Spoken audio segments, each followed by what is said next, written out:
Greetings, friends! Welcome to this edition of Tales from the Tabletop, the video series where I scour the internet and my own personal experiences to bring you anecdotes of adventure, the fun, the funny, the farcical, and the teachable moments. I pick my favorite one, and I illustrate it for your listening and viewing pleasure. Thank you so much for watching. It's good to have you. Let's get started.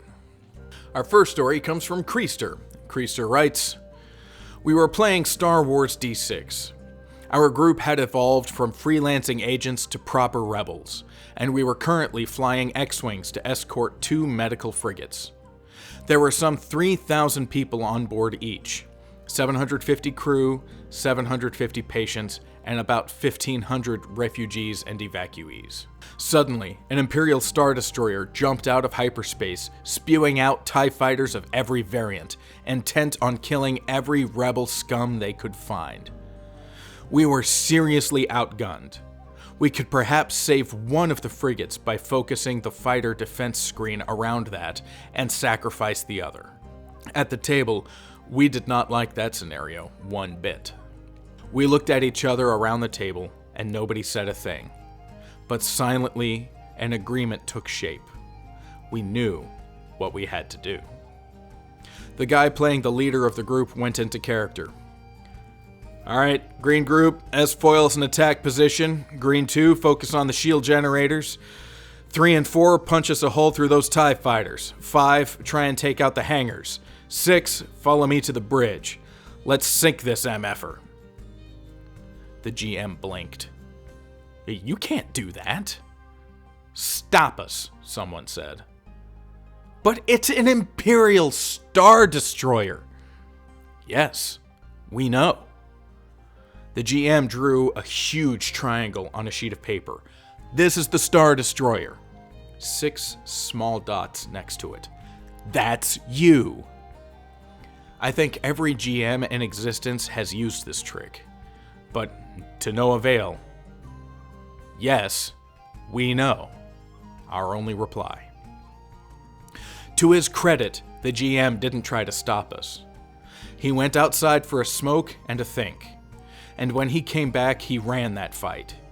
He gave us a few rounds of free actions because the Star Destroyer commander was as surprised as he was. But then he was merciless. We lost 2 of us just diving in. I did a kamikaze run towards the hangar after emptying every proton torpedo I had. I rammed the shield generator. 1 managed to ram the bridge. 1 was killed on the way out. We all died, but both medical frigates got away. 6 X-Wings for 2 frigates and 6,000 crew, patients, and refugees. A bargain in our mind.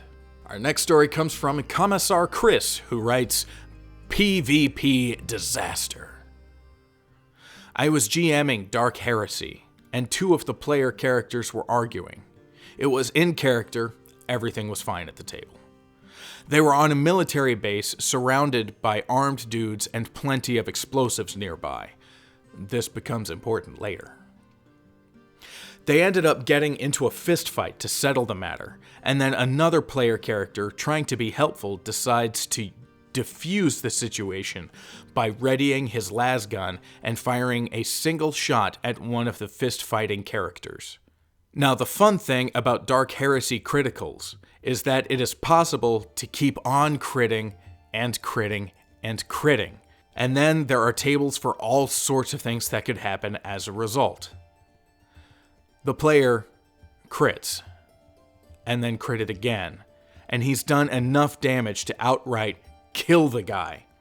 He rolls on the stacking critical table and gets, oops, all of his ammo and grenades explode. This sets off a chain reaction where criticals keep on happening. The original explosion leads to other soldiers blowing up, which leads to artillery shells nearby blowing up, until an entire building with all but 1 player character inside collapses and everyone dies. The last surviving player character, who had stepped out to inspect the machinery of the base, came as soon as he heard and watched in awe. The guy who fired the shot asked, Can we load a save? Our next story comes from Joseph, and Joseph answers the question, what was your most memorable experience playing D&D? I was playing a game that was effectively a duo game. The DM, myself, and one other. I and the other player built our characters' backstories very tightly together. Undead hunters from youth due to half our village being sacked by the undead. Simple but functional story. I ended up playing an anti-undead wizard or sorcerer. I used necromancy to take control of other undead so they could be used to fight the other undead, and then I destroy them when I'm done with them. I don't remember the build well, but the idea was if 2 of us came up against a group of 20 undead, I could just hijack 5 of them and use them to help fight the other 15, and then destroy whatever remains of mine when it's all over. Our first official quest in-game had us investigating graveyards. For whatever reason, the NPCs we were getting the job from were part of a culture that had their graveyards spread all over the wilderness instead of in a central and easy-to-access place. We got to one of the graveyards and found the tombs had just recently been sacked. The soil was still wet from being turned over, dirt was still sort of tumbling down the pile. We missed the enemy necromancers by minutes. So I screamed. Not me the player, but me the character. I had my character just scream and scream. Both the other player and the DM were silent for a moment, and then the DM asked, "Why?" "We're hunting some low-end villain types, right?" I began. Not the smart type, but the low-end guys. The ones that need to earn points and favor in the eyes of the boss. So I'm gonna scream. Make it sound like the cliche damsel in distress. I suspect that will get them to come back to deal with me, or at least try. The DM just got up from the table and walked away. Went outside, walked a lap or 2 around his house before coming back in. I evidently just blew his mind with that, and he needed to go away to put his brain back together. Our next story comes from Jennifer. Jennifer writes, "For a while in my historical group, I had a reputation of always winning the naval games that we played. It started during my first visit to the club, when the host prepared a complex reenactment of the Bismarck campaign. For those of you not in the know, this is about the early days of World War II, and the Bismarck was one of the biggest, baddest ships on the Atlantic Ocean at the time, and it was sailing for the Germans. The YouTube channel Extra History has a terrific video series on this little campaign. I highly recommend it. You should go watch. It's a lot of fun. There's a lot of drama in this story, but here we go. It was beautiful to see, and I was looking forward to running through all the scenarios. We would start off in the Denmark Straits, wherein the Prince of Wales and the Hood would face off against Bismarck and the Prince Eugen. I've heard it pronounced Eugen, but it's spelled Eugen, so here we are. After that, the players would move to separate rooms to track each other by map. Coming together again once aircraft spotted the Germans and the carriers launched swordfish torpedo strikes, hopefully ending in a monumental clash. This was expected to take all day. We started the first scenario. I took the Prince of Wales and my partner took the Hood. He was a little nervous because the rules allowed for the Hood being unusually explosive, and the German players deliberately concentrated fire on him. Me, I followed Lord Admiral Nelson's dictum of engage the enemy more closely. Because the closer the range on the tabletop, the more likely the chance of hits. We steamed ever closer, moving deeper into range of the powerful German guns, despite the danger. I was hoping to do enough damage to slow Bismarck down and thus make it easier to find her. Both sides took quite a few hits, but only Bismarck and Hood. Hood narrowly avoided disintegration, with increasingly nail-biting dice rolls, but Bismarck caught fire. The fires spread. We all figured this was no big deal. A modern battleship could take some scorching, and it wasn't like firepower or speed were affected. She was still punishing the hood. But after about a dozen turns, the umpire double-checked his rules and discovered that after 5 locations were on fire, a ship would automatically be out of action, even if she was otherwise fighting fit. And 5 locations aboard the Bismarck were presently on fire. So that is how I short-circuited a day-long dozen-player campaign by burning Bismarck to the waterline in the first 30 minutes of play. Whoops. So, in case you're new here, I am from and living in North Carolina, and moored off the coast of North Carolina in Wilmington is the World War II battleship, the USS North Carolina. It was one of the first battleships of its class. 2 of them were built at the time. And fun story about the USS North Carolina. When she was being put through her paces, part of her sea trials was launching all of her guns at once. And the guns were so huge, and they all shot so big, and the explosions were so loud. There was so much smoke billowing from the North Carolina that it was radioed by a nearby vessel who was there checking for safety, and the USS North Carolina was asked if she was on fire, because that is how much smoke and blast that the North Carolina's explosions created. So, just fun historical fact. The USS North Carolina was also called a showboat because it maneuvered particularly well during its sea trials. I think, if I'm remembering the story correctly. It's been a long time since I visited, but it's a museum ship now. It's really cool. If you ever get the chance to go, go. And while we're on the subject, if you ever have the chance to go on any naval museum ship, wherever you happen to be, go. It's really cool, and it's very instructive to understand, like, this is how servicemen and women, this is where they live, this is how they live, these are their dangers. It's a good idea. I recommend it. This next story is the one I've been illustrating the whole time, so I hope it was worth the wait. And this one comes from Lawrence, and it is about a fun role-playing reenactment at a convention. So here we go. I was a member of a role-playing reenactment model-making club in England, and we got our hands on 2 of the Mattel AT-ATs, the ones that were used to carry the figures.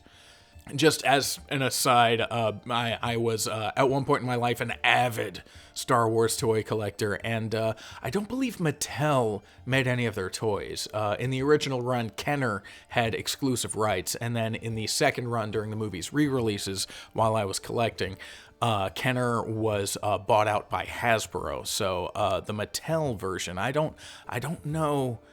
I've not seen a Mattel version of the AT-AT. And for those of you who've been watching my series for a while, you remember when I was filming these at my drafting table. You remember the scene behind me? So yeah, so of course it's not a coincidence why this is the one I chose to draw. The AT-ATs and the Battle of Hoth stuff is very near and dear to my heart. That's just some of the few bits of that collection I kept. But I digress. Neither of the intact ones were in the best condition, but with a bit of work, we rebuilt them into fairly accurate copies of the ones used in The Empire Strikes Back. We then got hold of half a dozen snowspeeder models, which were close to matching in scale, and built them so that they'd have a rod coming out the rear ports, made a lot of stands with vertical rods, and a clamp that we could slide up and down. Half of them are tall enough to get the snow speeders over the top of the AT-ATs. The other half just short enough to go underneath them. Each snow speeder had a 2-man crew. We allowed the snow speeders to make several changes in height and course per turn. I think we settled on 6. With a little work and several food cartons, we built the reactor plant and a couple of different towers, and painted up the background panel. We tested rules for a few weeks, and then took the whole rig, plus several large bags of salt, to a weekend show. The setup. On Saturday morning, we astonished all other clubs by rearranging our tables into one long, thin shape, unrolling the base cloth and background, dumping loads of salt onto the base cloth, which we had rigged with a slightly raised edge so that the salt didn't go everywhere. We learned this lesson at the last minute. Then, we put the two AT-ATs at the far end from the reactor. As I was playing Coyote, as usual, I had found a kit from a Japanese robot series, which was a huge repair vehicle. I had painted this bright yellow with enormous italic AAs. In the UK at the time, there were two breakdown recovery organizations, the Royal Automobile Club, the RAC, or the Automobile Association, AA, except that in this case the vehicles were from the AT-AT Association. The first few games were normal, but then people found us, and we had set up a strict list of people who were waiting to play. If we had thought that we would be as popular as we would have had a board ready-made to show which game we were on and who were pre-booked for the next few games instead of scrambling for one. We should also got hold of rope barriers, as we were attracting a lot of onlookers. There were 3 possible final conditions for each game. Condition 1, the AT-ATs took out the reactor using their nose and cheek cannon. In this game, they were free to fire at the reactor only if there were no speeders in their field of fire. If there was a snow speeder, they have to fire at that first. The AT-ATs reached the reactor, overrunning the base.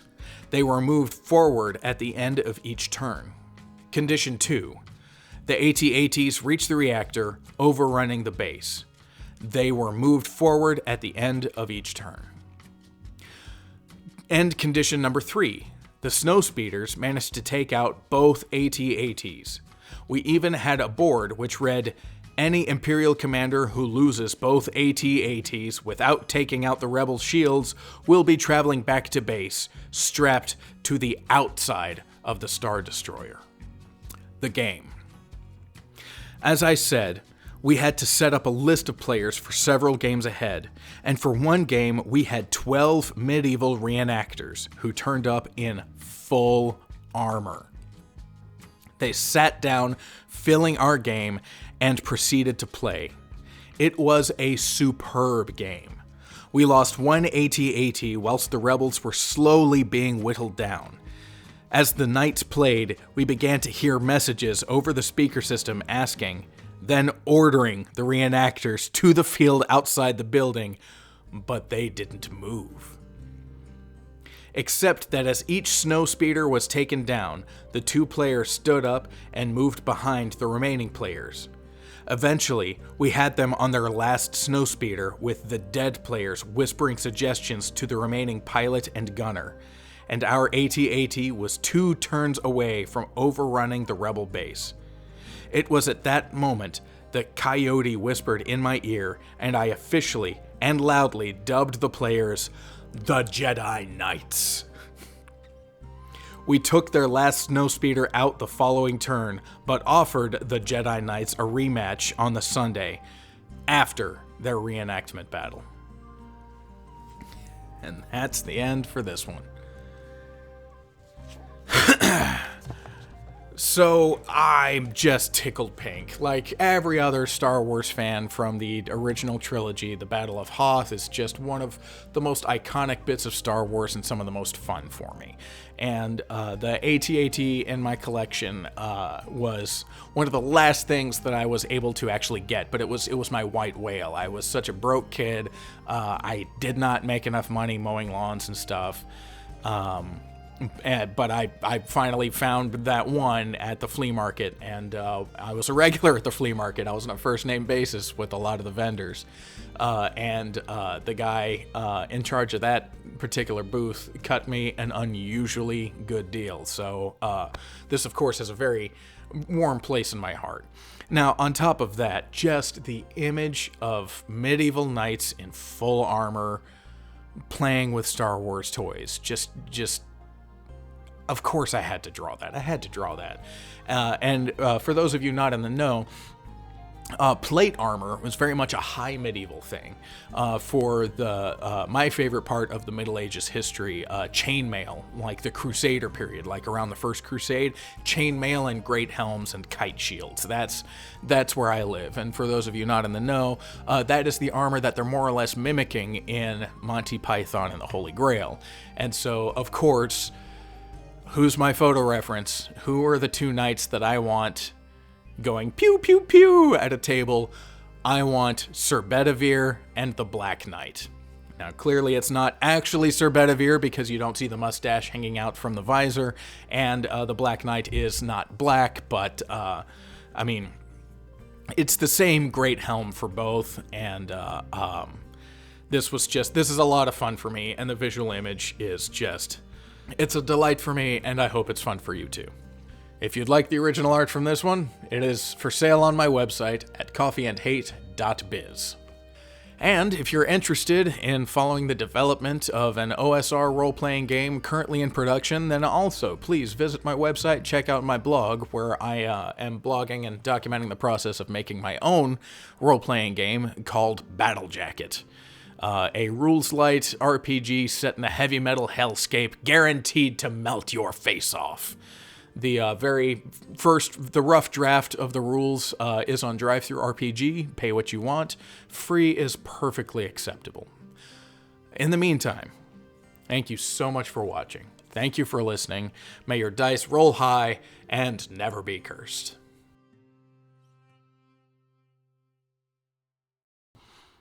I still can't find my plain black button-up.